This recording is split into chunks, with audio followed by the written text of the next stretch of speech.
Popular. Gusto mong mamasyal o tumira sa Minsayap? Tara, pag-usapan natin ang mga advantage at disadvantage sa lugar na to.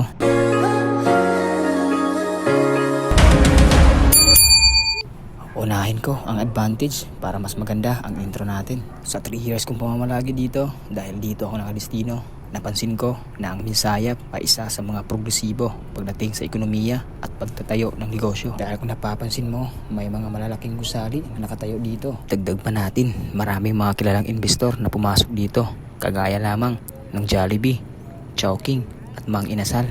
At coming soon naman, ang McDonald. Hindi lang yan, nandito na rin ang sentro na kilala sa mga branded na mga damit. Coming soon na rin ang inaabangan ng lahat, ang Gaisano Capital. Pagdating sa gabi, walang problema kung mahilig kang gumala dahil dito marami kang pagpipili ang resto na tiyak mag-e-enjoy kasama ang buong barkada. Ngayon, pag-usapan natin ang disadvantage dahil alam ko dito ka desidido. Pagdating sa klima, mainit dahil ang Minsayap pinalibutan ng palayan kaya wala masyadong puno.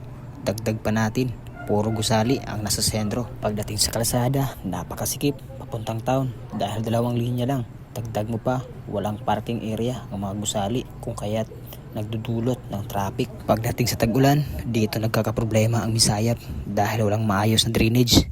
Hindi ko sinisiraan ng Minsayap, sinasabi ko lang ang katotohanan sapagkat yan ang aking nakikita at naranasan. Kunting ulan lang, baha agad. Nakakalungkot, pati inuupahang bahay ng mga estudyante ay pinapasok. Kung may dapat i-improve sa bayan na to, dapat unahin ang labasan ng tubig dahil ito ang aking nakikitang problema na dapat aksyonan. Hindi lamang ng LGU Minsayap kundi pati na rin ang mga taong naninirahan dito dahil ang pagdidisiplina ay dapat nangunguna sa sarili. Iwasan magtapon ng basura sa kanal. Overall, kung i-rate ko ang bayan na to from 1 to 10, para sa akin 8 dahil alam ko walang perpekto. Dahil sa mga nakikita kong positibo, deserve ng Minsayap na tawaging Little City. Huwag tayo sa negatibo, dito tayo sa positibo dahil alam ko ginagawa ng LGU Minsayap ang kanilang makakaya upang mapaunlad ito.